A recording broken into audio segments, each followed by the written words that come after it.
You are a spore, barely more than a twinkle in your many parents' breathing air. They are your family, among other things, living as a colony in the dim light beneath an abandoned office building.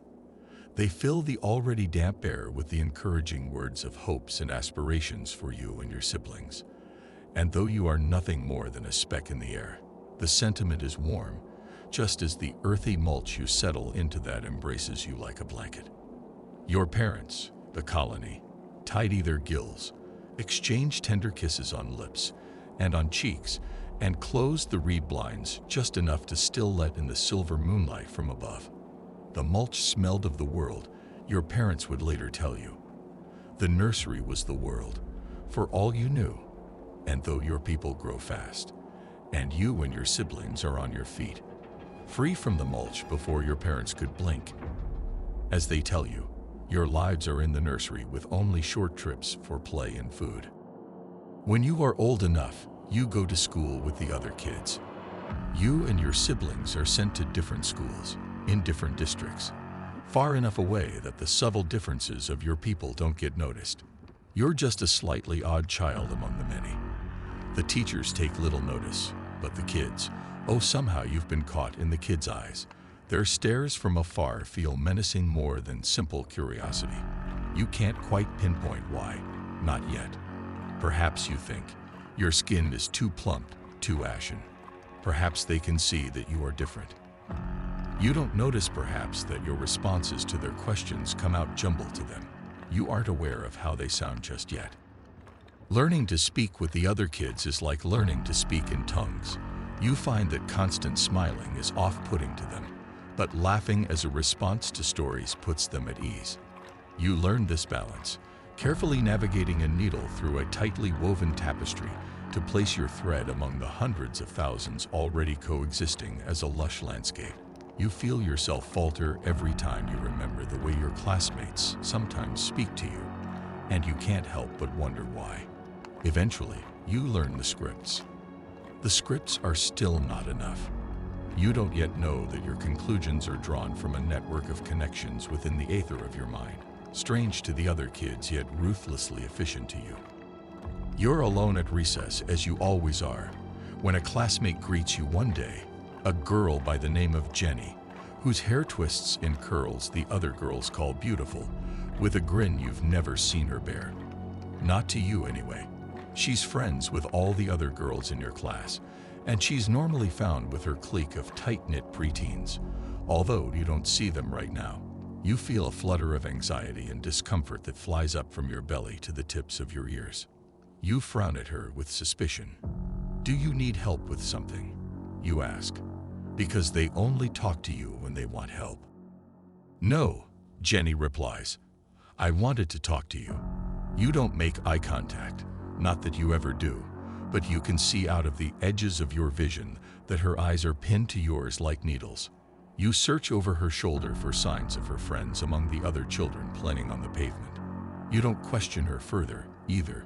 Your mouth is closed like someone has sewn shut your lips, though the pressure builds inside for you to leave. What, you're not going to say anything? Jenny asks, tilting her head as if disappointed. Your eyes pass hers briefly, and you try to respond with a smile. Gentle, you hope. Sympathetic. Talk to me about what? You drag each word out of your mouth like molasses, slow, viscous, and unwilling from the aether's tight grip. Jenny's expression changes. She puffs out her cheeks, contorts her face into a pout, and mutters "weirdo" under her breath. You still hear her, though. The tone of her voice will haunt you for longer than her words. Never mind, she says, louder this time. They dared me to come talk to you. You search the playground again for her friends, and this time you find them, peering around the corner of the school like a small flock of observant seagulls. Jenny takes off with her same grin from before, glee laced with malice, and no fear of consequence, running to meet with her friends. High school is slightly better. One of your siblings is here, although your family was careful in ensuring no one else knows your siblings. You're told that the world thinks you're cousins. This works out okay, although you two are never in the same classes together. It isn't long before you make a friend. That is, Cat talks to you like she needs you and spends her spare time by your side, although you don't yet realize that she doesn't listen to you, and your friendship grows like a rosebush around you, thorns threatening to pierce from all sides as you try to smell the flowers. She's kind, you think. She offers you advice and tells you she knows it can be harsh sometimes, but the real world sucks, as she's exclaimed more than once. You're walking home with her after school when she offhandedly comments on the small bump on your chin. That's just a zit, right? She asks. It looks weird. I know, like it isn't red or anything. I get zits too, so, like, don't worry, I'm not like judging you or anything. It just looks funny. You feel around your chin with the pads of your fingers, brush over the bump with your thumb. You smile nervously and tell Cat you'll take a look at it later. I'd bring you my concealer, but I don't think it'll match your skin, she says, putting her hand next to your face. I'm definitely lighter than you. When you arrive home, you head straight to the bathroom before your mother can ask you about your day. You look into the mirror and see a girl with ashen brown skin and chestnut hair. You look fine, you think. Maybe a little more gray than the others. Maybe a bit rounder in the face. But you look like a girl, just like all the others your age, and your eyes fall to the pale white bump on your chin. You know what this is, and you can't blame Cat for thinking it's acne. And you know it'll get bigger. As always, your family prepares dinner for the colony. It's a mix of mothers and fathers who come home early enough to prepare a feast, and those who are home already, resting as their sprouts mature. It's been a particularly wet week, and your home smells of fresh earth. The adults of your family have removed fresh sprouts from their bodies and now prepare them for the meal. Suddenly, it makes sense that you have one on your chin. You're about the age when they start to grow, and the moisture in the air has been especially fertile. But you're young, and your body is not yet used to producing sprouts, so progress on yours has been slow. You find your mother in the kitchen, cutting a sprout off her shoulder. She stayed home from work when it began to protrude past her skin, and she could no longer cover it up with her sleeves. Another, smaller sprout juts out from the base of her neck. That one, you notice, in its twisting maytake form, has not quite finished its growth. It graces your mother's neck like petals, delicate and promising. You suspect your mother will be taking more time off work. Homework, she asks as she slices the portobello sprout she took from her shoulder. You shake your head. Can you go check on the elders then? Take a basket.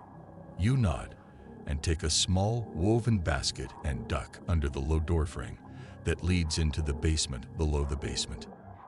The ground here is fruitful. You can smell it in the air.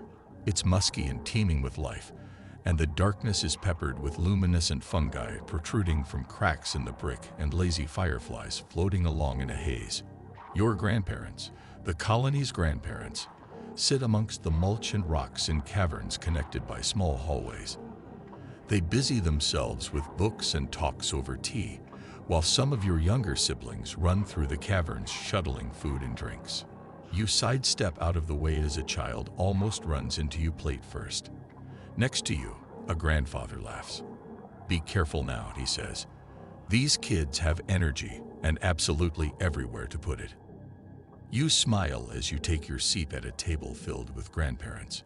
In the dim light, you see their faces, the cracks and wrinkles in ashen skin, their hair darkened with age. Their sprouts are numerous, with too many varieties to name, all along their arms and faces and legs and hands. You hold up your basket. Mom wanted me to come collect, you say. A grandmother pulls out a small knife with a shaky hand and presses it into yours. Go ahead, she says. We'll get back to our game after. And surely enough, as your eyes adjust to the darkness, you notice the cards on the table laid out in a few games of solitaire. The elders are helpful in pointing you to their sprouts. They smile as you cut away mushroom after mushroom, patting your arm in thanks as you free them of their growths. This feels natural, not just because this is what your people do, but because you are helping. The disconnected parts of your mind clicking together in pleasant rhythms. Bring us some of the feast, they ask, as though the colony never did. Growing sprouts is too energy-intensive not to give back to the colony. You cut off your first sprout the day you visit Kat's house. Her parents aren't home, though she insists she's allowed to have you over for a sleepover. Hesitant but excited, you agree to dinner, but make an excuse to not sleep over. The sprout pops from your skin. A shiny button mushroom, pearly white and perfectly round, on your way home from school. Panicking, you pinch it at its base, pluck it free. It doesn't hurt at all, despite what you expected. And watching in the reflection of a closed coffee shop, you watch your skin close up around it, like nothing was there before. Holding the sprout in your hand, you get an idea. I'll cook, you say as you step foot into Kat's home. Her house feels like a suburban castle, although from the way she talks about money, you expected something smaller. Still, it feels cozy and more like the expectation of a home than the basement of an abandoned office building in which you live. Cook what? Asks Kat, leading you to the kitchen. I was just gonna order pizza or something. You can cook. I help my mom all the time, you reply. You unload the ingredients bought on your way over from your backpack. Your sprout stands out from other button mushrooms in a paper bag, rounder and whiter than the store-bought ones. You pull it out to show Kat. I found this growing on the way home, you lie, although you know it's a safe lie. Thought I'd make mushroom pasta for us. Kat's eyes narrow. You know how to pick mushrooms. How do I know that's not gonna kill me or something? You shrug, reciting another lie you've practiced over and over on your way here. My parents are mushroom scientists. You say, mycologists. They taught me how to forage. You drop it back into the bag and hand it to her. You can compare them yourself. You feel the tinge of relief as she shakes her head and tells you she trusts you, and the high of the day gives way to the fatigue that goes into growing a sprout. The spot on your chin feels numb. Kat thanks you for cooking. Her words sound hollow, but you think you're misrating the leaves for thorns, although she brings up that she was just going to order pizza when your pasta takes more time than you expect to cook. You fry up the mushrooms and your sprout in a pan of hot butter, crushed garlic, and a bed of tart greens. The world comes together in Kat's kitchen, and you hope she appreciates it, despite her impatience. When you taste your completed dinner, you're satisfied with the dish, even if it's a little on the salty side. Kat doesn't finish it. You watch her take the empty bowls and throw the untouched pasta away. You don't yet know that the break you feel is the scratching of thorns tearing your skin as you slowly break free. All you feel now is the twisting, shearing pain. I guess I'll go, you say instead of asking what was wrong. You lie to both her and yourself because it's easier not to cry when you believe it. I had a lot of homework to do tonight anyway. You say. You swallow pride with sadness, churning it into disgust in your belly, and tying a knot in your throat. You force yourself to smile because you know it puts people at ease, but the pit in your stomach and tangled, unformed thoughts in your mind swell into a gully. You know you should thank Kat for having you over, but the words don't reach your tongue. When you tell her, your mother suggests you keep your sprouts to yourself, and that's what you do, for a time. You cut them off before they get too big, stay home from school on particularly damp days, and sleep all day as the sprouts mature, leaving you too exhausted to do much else. You keep them in a small paper bag in your room where you know they'll stay fresh. You bring one out sometimes to show Kat, knowing now that she's not exactly the best person to impress with your cooking, who does seem to entertain your interest in foraging mushrooms. Once, when you bring a small handful, porcinus this time, bright yellow and buttery, you see her eyes widen. Whoa, aren't those super expensive? She asks. You shrug. Can I have them? Mom will be impressed that I brought these back. You agree and feel a small spark of acceptance clicking into place as your friend takes your offering. You drop them back into their paper bag, take great care in folding the opening closed, and hand them to Kat. The next day is normal. Kat talks at you, not with you, about her latest TV show obsession that you haven't been interested in watching, and you wait until the very end of the day before asking how dinner went with her mushrooms. Your friend simply shrugs. Mom didn't cook it, she says. Oh, you reply, disappointed. Why not? She didn't trust them. You catch cat's eye. Hey, I mean, how do you know they for sure aren't poisonous? I know your parents taught you and all, but lots of things look like other things. You only nod. You know the energy it took for those sprouts to mature. You know that the sprouts that grow on your people are not poisonous. But that is a secret you can't reveal. And so, you half-heartedly, defeatedly, agree that there's a chance you're wrong, and that it's safer Kat's family doesn't eat them. You only wish Kat had told you herself. When you finally move out for university, you're tired of being talked at and not listened to. You make friends with the others in first year. Brief, fleeting relationships you hope will last, until you learn that they too find you cold and standoffish, despite the warm smiles and gentle laughter. You offer to cook for your floor of your residence, and they think kindly of you, despite the mixed reactions to meals cooked with mushrooms. The cooking is therapeutic, an extension of your efforts as you produce something tangible to be enjoyed and shared. Some of these are hard to get. Some are just expensive. You tell them of the Maytakes and Morels and Chanterelles and Porcinas. Just try them. You insist with a smile even you aren't sure is convincing. You find friends who listen and smile and give advice, and you're comforted for the first time in too many years. Something feels like it's settled into place, and you offer to share what you can. Your friends here, they trust you and they take your offerings happily. That is, until Oliver breaks up with Heather, and you're told there's another rule you've not yet learned. The girls stick together, even if you were closer friends with Oliver. You suggest cooking a post-breakup feast, mentally preparing yourself to use the stores of your sprouts that sit in your fridge.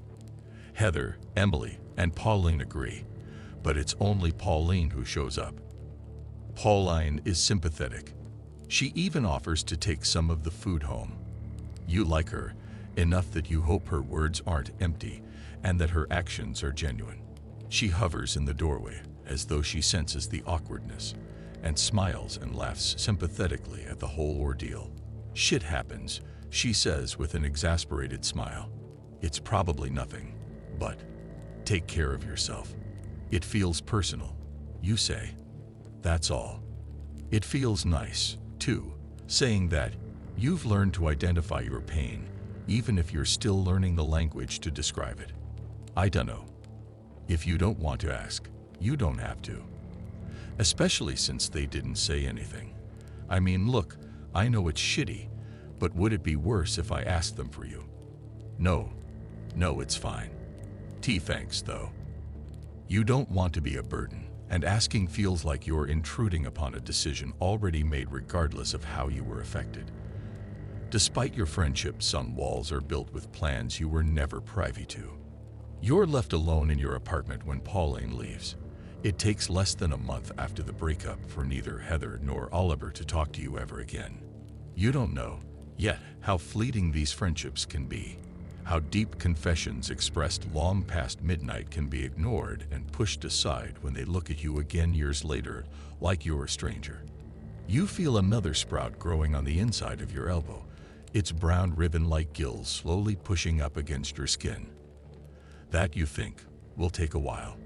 And it does. You spend the next few days at home, relaxing between classes and watching the rain come down against your apartment windows as you sit nested under blankets and sipping vanilla tea. You consider calling Pauline over for dinner, but as the Maytake blooms and you watch it unfold its petals as it emerges from your skin, you think otherwise.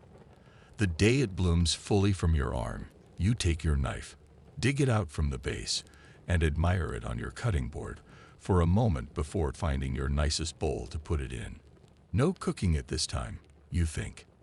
You make yourself a pot of tea, placing it and your sprout on your coffee table as you nestle into your blankets and pillows on the couch and swipe on the TV to something you love. You break off pieces from your Maytake, taking in the beauty of the gills and soft skin. The fruits of your labor deserve to be savored for once, you think, for you understand your work and your thoughts and your intentions. You have no one else to please. Your sprout is yours to eat, to indulge, piece by piece, all to yourself.